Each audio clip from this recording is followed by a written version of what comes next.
moment I wake up, before I put on my makeup, I say a little prayer for you.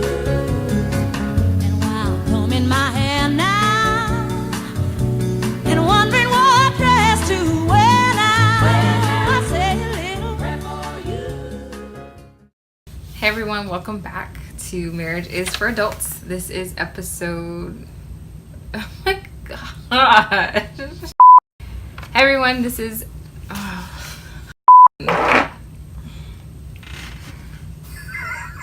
It's not funny, it's disgusting. Get the spray. Come on, though. Let's go. Everyone, welcome back to Marriage is for Adults. Oh my gosh, you get on my nerves. I'm Bree. And I'm Juan. And this is episode... What episode 4. is this? Episode 4. So this week we are going to talk about vows. So we decided that we are going to focus on our vows. So once again, this is going to be a 2-part episode where each of us are going to read our vows and then just kind of explore, like, do we feel that we're living our vows?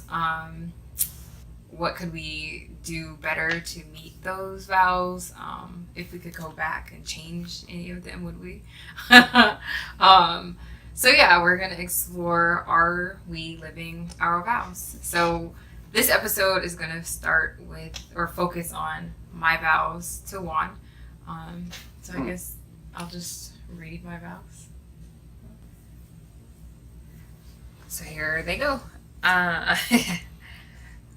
Wait, so you're reading My vows. the whole vows? Yeah. Oh, okay. What was that? You know, what am I supposed to just take a piece of it? No, I'm Yeah. just... Okay. It's great. Let's hear it.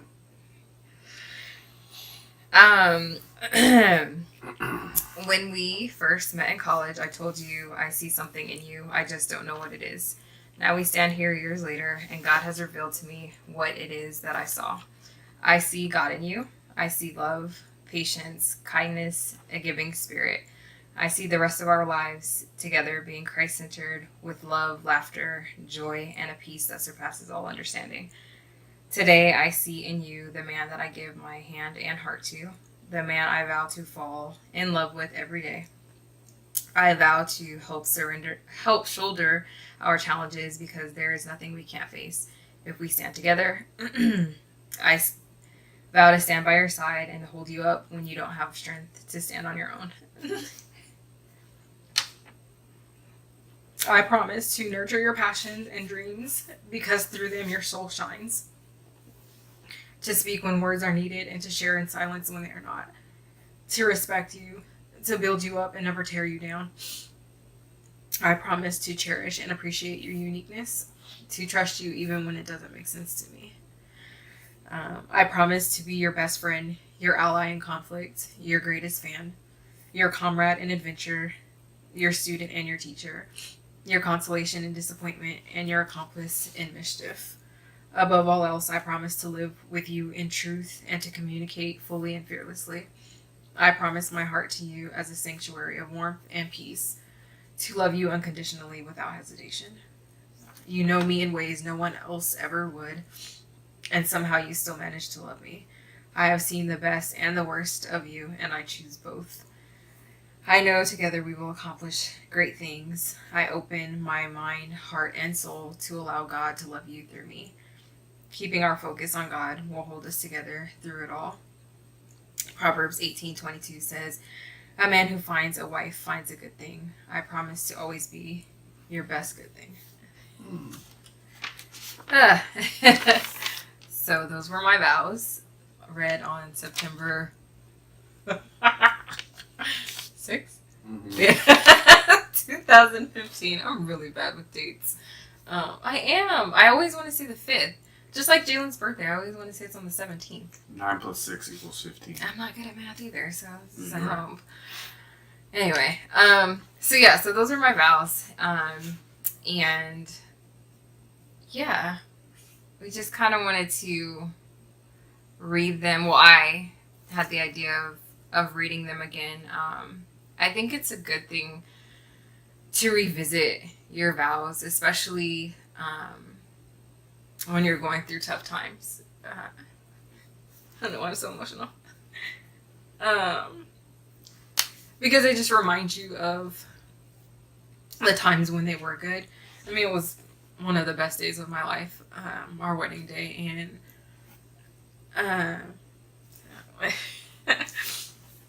so to remember the things that I said when things were really good just serves as a reminder that, like, even when things aren't going well, I made a vow to do all of those things that I said, and a lot of those things that I said hit home, especially to me most recently, because I feel like there's a lot of things that I'm not doing that I vowed to do. And I feel like revisiting your vows helps you to kind of take some ownership in things that you may think are like going wrong in your relationship, or just things that you all are struggling with as well. Like I said, I would vow to trust him even when it didn't make sense to me. Oh boy. And then I'm living it. So I think a couple of key points are, like, when you write your vow, like if you're not married, be careful what you write. You're vowing these things right before God, and if you say you're gonna do it, you gotta do it. So if you want to do those things, don't put them in your vows. So I guess, I mean, do you think that, like, what part of my vows do you feel like I'm living? Can I see the paper? Oh, yeah. You don't remember it? Oh, that's a lot on here. Sorry. Yeah, I mean, I think when a person writes their vows, I mean, they're writing in, like, in the best case scenario, I would do. That's not what the question was. No, I know, but just some comment. I mean, I think that you do all of this in spurts, and I think that we're learning. Like, I do think you make a good point. Like, when you're writing your vows, you're happy, and like all you can think of are the best case scenarios. And so even in my vows, like I said, I would help shoulder our burdens, and it's easy to say that when you're not, like, you don't have any burdens sitting right there. So, like, if you were to ask me to rewrite my vows today, or in, like, these any tough times, the real question is, like, would they match what I wrote, when we had rose-colored shades on? But anyway, go ahead. I mean, but it's kind of like if you ask anybody if they were going through tough times and they read their vows during those times, I mean, it probably would be hard for a person to be like, yeah, you do this all the time. I mean, I think that you do speak words when you feel they are needed, and you share in a lot of silence when you feel that there are not. But I mean, it says to respect you. Like, I feel that you have always respected me, and shown me respect. That's what I feel. I don't think that you've ever been disrespectful. I'm not gonna say ever, but Okay. Here, I mean, you were disrespectful right before we did this video. I had on a vest. It was And ugly. That's not disrespectful. She It's made me truthful. change. Didn't I say something about sharing truth? Communicate fully and fearlessly. But I also think that this is like, I think it's unfair to like gauge yourself up against these vows just because I think these are like lifelong commitments, and I feel like we're really young in our marriage. Yeah, but I mean, I agree that everything is still new, and yes, we're still working towards it, but I feel like we still have to hold ourselves accountable to these from the day we say I do, because that's what we said we're going to do. We're not perfect. We will never become perfect at anything that we vowed, but I feel like we can kind of pinpoint areas that we're strong in, of things that we said we're going to do, and then like areas that you think maybe we need to improve on, or that I need to improve on. Well, I mean, I guess the question, I'm going to flip it around to you. What do you feel that you've been doing really well? It's like management 101. You know, you have to ask the person their perspective first before you give yours. Why? Because I just want to know how self-aware you are. Okay. I don't know. I think that becoming your best friend is something that I'm working on, and that I feel like I'm doing much better at. Let me see what else did I say in here. I feel like I'm being your teacher and your student. Yes. You give me credit. Okay, yes. well, you did a little look before. I'm learning how to communicate much more fearlessly, I think. Mm-hmm. So I would say communication is something. Yeah. Those are like my strong areas right now. Yeah. I mean, I think those are the areas that we certainly are, that you're saying, hey, this is the area I really want to work on, or areas of opportunity for us. So I think we're at a place now where do we have everything? I mean, is everything on there being done on a consistent basis? No, I don't think it ever will be, but I think that we're in a good place where we're moving towards really, I think the things that you mentioned are some of the foundations and building blocks upon which you can, trust me even when it doesn't make sense. Well, you can't do that if a relationship is not built.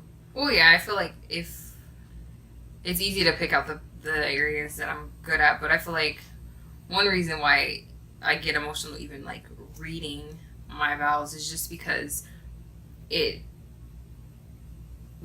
things that I'm not doing, where I feel convicted basically when I'm reading it, and the areas that I know that I'm like consciously aware that I'm on average just like blatantly ignoring what I know I'm supposed to do when it comes to like trusting you, or kind of like just always being that place that you can come to and feel like that safe zone. Because like if I'm mad at you, I hold that anger, and so that's not fair. And, you know what I mean? You know what I'm saying? Like, so that's like just reading over these vows again, which I haven't read them in a while. It's convicting because there's things that I know that like when I get in my feelings that I just kind of say forget everything, and so then to read these vows and like think about that, it can be very like facing your own self, like what I know I need to do to change. Because even though you don't reach perfection, I know like after reading this, there are areas that I'm just like, I know I'm doing poorly and knew I was doing poorly and didn't care that I was doing poorly. And so... I mean, I don't know if it didn't care, but yeah. like, nah, I mean... No, but I feel like, yeah, I didn't care because, like, if I cared, I'd be making, like, more of a conscious effort. But that's not true. I ain't gonna tell me how I feel. Well, I mean, you can say, oh, because I didn't care, but, I mean, maybe it's not, like, okay, so, in this, there's this whole 4 levels of leadership type of thing, right? So you have... Oh my gosh. What? Go. What? I don't know. Where are you going with this? Nothing. Never mind. Say You it. don't want to hear it. Say it. So you have like unconscious incompetent, right? So at that level, when you're talking about being unconsciously incompetent, you don't even know what you don't know. Okay. But I'm not in that one. Let me finish. I'm just marking off. And then you the have levels conscious, okay. conscious, incompetent. Okay. So you know what you don't know. You know what you don't know, or you know what you're not strong in, but you're not necessarily doing anything about it either. Okay. Okay? And then you have conscious, competent, right? So you know what you know, but when you're at that level, that means that you have to actually think about it and do some work, but you know that you know how to do this, right? So I think, and then you have the top level, which is unconscious, competent. That's something that you just do automatically, easily. It just comes second nature. And I think part of the thing, like, there are some areas that I think when you say, oh, it's not that I don't care, but I don't think it's, I think when you read this, the reason why you're convicted is not because you didn't, it's not because, I mean, in your mind, you're saying, oh man, I know that these are areas I needed to work on, but even if you need to work on them, would you even know what you needed to do to work on it? And I think, and I mean, you could say, but I mean, I think that also, like a lot of times, like when we've had conversations, like, we don't know what to do. And I think the fear of, like, that fear of not knowing when to start, or the fear of looking like you're wrong, I think to me personally, I feel like it's a lot of fear. And it's a lot of, like what do you mean? Are you just talking in general or me specifically? More general. Yeah. I think it can be out of the fear of looking like you don't know what you're doing. The fear of being vulnerable. And I think it's also, not being comfortable with being uncomfortable. Because it's uncomfortable making yourself vulnerable. Especially if you've made yourself vulnerable in the past. And I didn't honor that. And I did something that, I created a situation where, it didn't make the best environment, the best circumstances for you to feel like you're vulnerable. Feel like it's an environment where you can be vulnerable. Or maybe, like you say, maybe you just really just didn't care. I'm giving you the benefit of the doubt. I just don't. I just don't think that it's like you just didn't care. I think that maybe it wasn't priority at the moment. But wouldn't that be not caring? I mean, okay. Well, I mean, either way, what it's, I think it's just semantics at this point. But I'm aware of what the issue was, but I still chose to stay in that arena of not doing anything to work towards a better situation. And so ultimately, reading these vows, it's very just like, like shining the light on like those ugly parts that I may have been operating in. And I think the part that probably is the worst part of it is like, these are things that you wrote. Right. It'd be different if like this was something that was like reading out of a book, or like, no, this is a nice poem about, here's an article about what a scholar wrote. Ultimately, it's like these were my decisions, these were my words, these are things that I sat down and said like, oh my gosh, this is what I want to be to and for you. But it's also things that you thought you were capable of doing. True. They weren't any, so that means I look at it like things that we put in our vows are things that in our mind we thought that we were really capable of, and that we think that we're capable of, right? Not like, and I think there are realistic.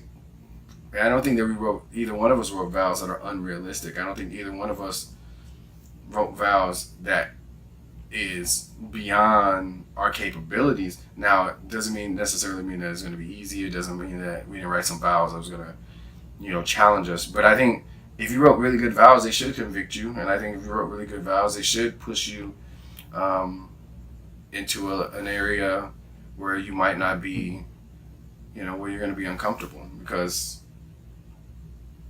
that means you wrote some good vows. Thanks. Yeah, I mean, they sound good. But living them is the hard part. I don't know, I agree. I think maybe it is a realization of like when I go back and read my vows, like you said, the hard part of now. Turn the computer off. You can see it. What's all that for? It's right in the middle. Okay. Remember what you wrote. don't write things in your vows that you don't want to live to. But no, I think it's a realization of like you said, now thinking like, man, I don't know if I can do this. There's certain things of like in my vows, you know, to love unconditionally without hesitation. Like that's hard for me. Because, and you've said this before too, like, you know, we can't love each other with conditions. And that starts to affect how we treat each other or just our everyday interactions because, you know, if he's done something, that shouldn't affect my love for you. And I don't know, I think at certain points, especially like when we started the business, we'll have a whole other episode on that.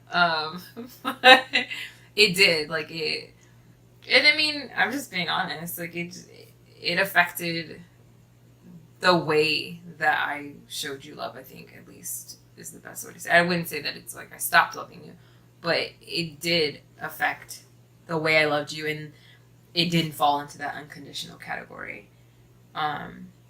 So like reading these vows and like really looking at each component, for me, it just really gets me thinking about like not feeling like a failure. That's not what I want to say, but like it's challenging for me because it's just like it's hard, and I'm used to like just being really good at things, excelling at things, and so then to look at something I said I was going to do and then see the areas that I'm like really struggling in.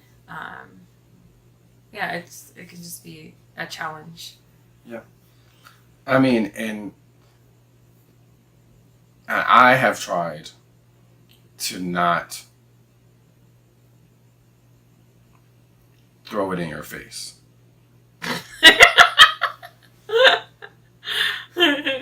Okay. Yeah. I haven't. What? To throw, like, to say, Bree, did you vow to... I go down this and give you this laundry list? Don't give me a laundry list. Okay, no. come on, man. I didn't say... Okay. Yeah, I may say, yes, like, this is, like, I need you to trust me without, you know, I need you to follow me sometimes when it doesn't make sense. Or go down this road with me and go down this journey, or I need you to support me. But for me, like, there's a lot of stuff in here. Like, to me, and I don't know, probably, I don't know, other people may agree or they may not agree. It'd be interesting to hear their comments and their thoughts. But, like, I know specifically for me what I need in a spouse in here that you have said that you're going to be for me is really like what words did you actually use? This one? No. Oh.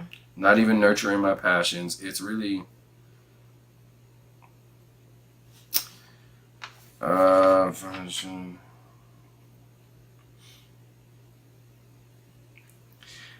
I vow to help shoulder our challenges because there is nothing we can't face if we stand together, and to stand by your side and hold you up when you don't have the strength to stand on your own. And I think for me as a person who tries to, you know, always do that for others and family and, you know, and all of that and just friends and whatever the case may be in whatever situation I can be, and always trying to be, you know, that person who shoulders other people's burdens, me needing that. But you have to consistently share your burdens with me. I feel like you still try to hold them all yourselves, and I can't help you. I can't shoulder them if you don't share them. Because you have to admit, like, you just makes everything seem like it's okay. Like, you'll be like, oh, I'm tired. I'm like, what's wrong?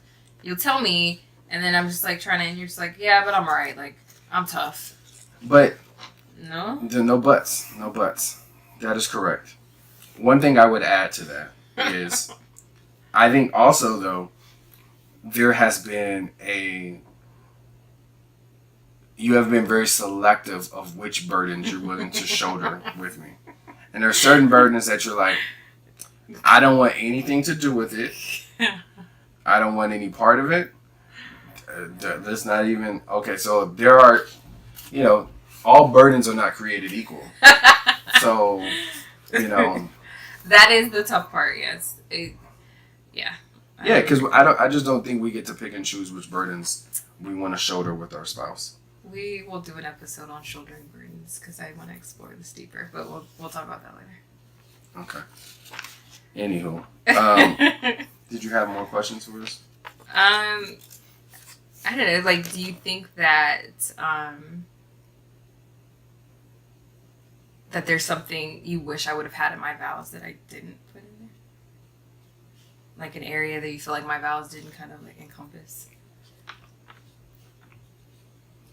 Don't say something stupid. I can see it formulating now. No, I wasn't gonna say anything stupid. No, I mean, I think this, for me, I think this hit hit home with everything that I needed to hear.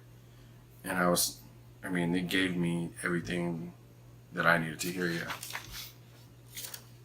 Cool. So, do you think revisiting our vows on a regular basis is a beneficial thing to do? What's your opinion? I mean, I think so. I don't know, like, how regular of a basis. But I feel like, yeah, because if you keep them, like, really at the forefront of your everyday living, it just kind of serves as a continual reminder of, like, what you vowed to do in this thing of life with your partner. It's an everyday thing. And I know you had got ours printed, but I don't even know where they are.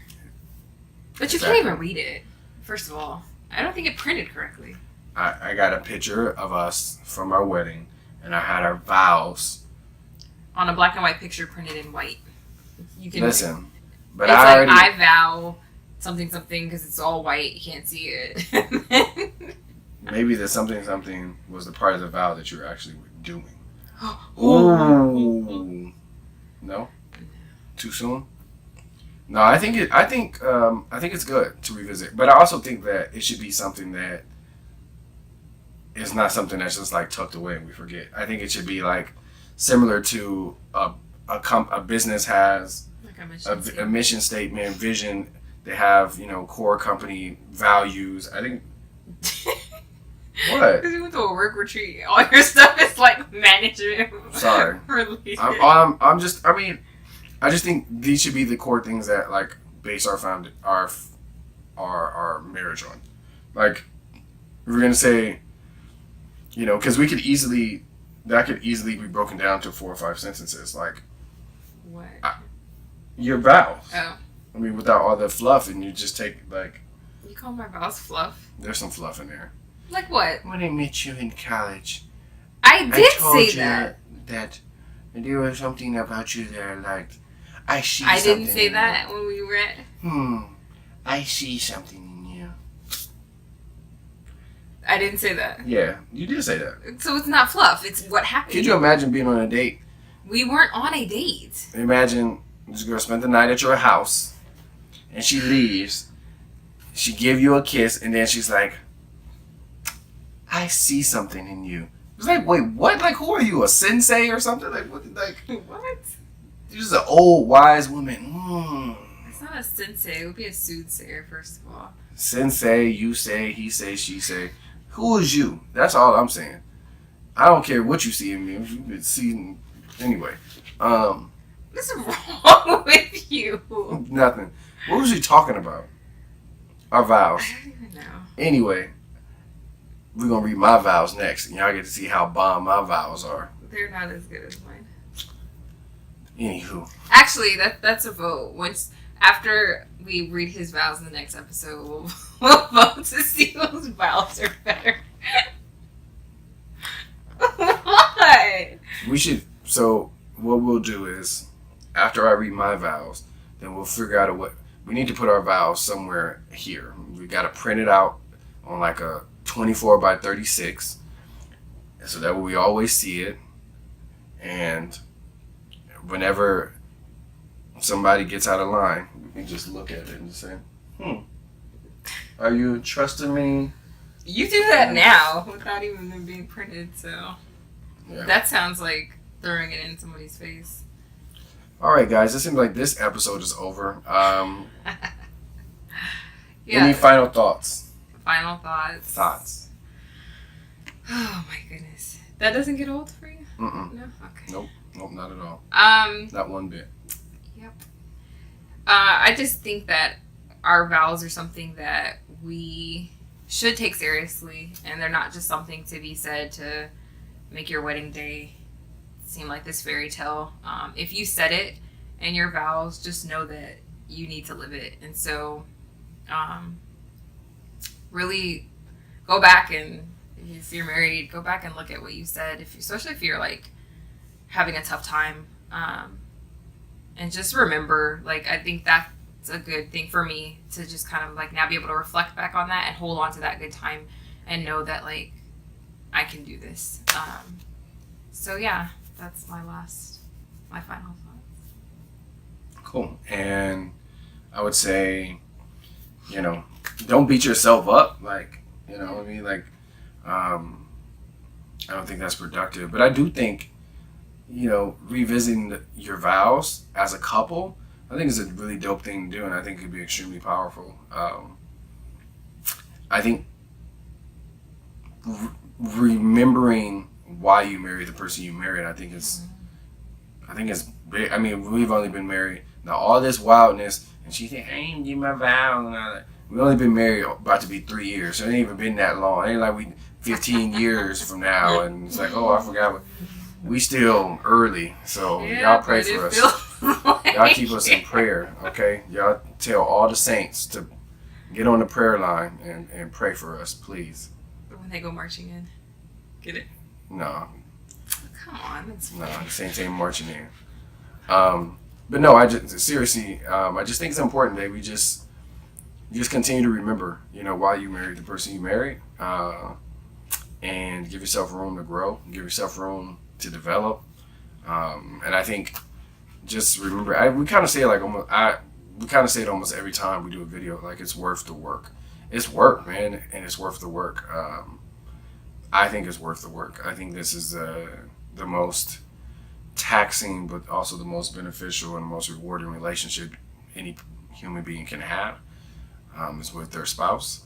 And I think if you're willing to do the work, I think you'll get reminded of why you married the person, and I think you'll start to see, those flashes of that person that you married.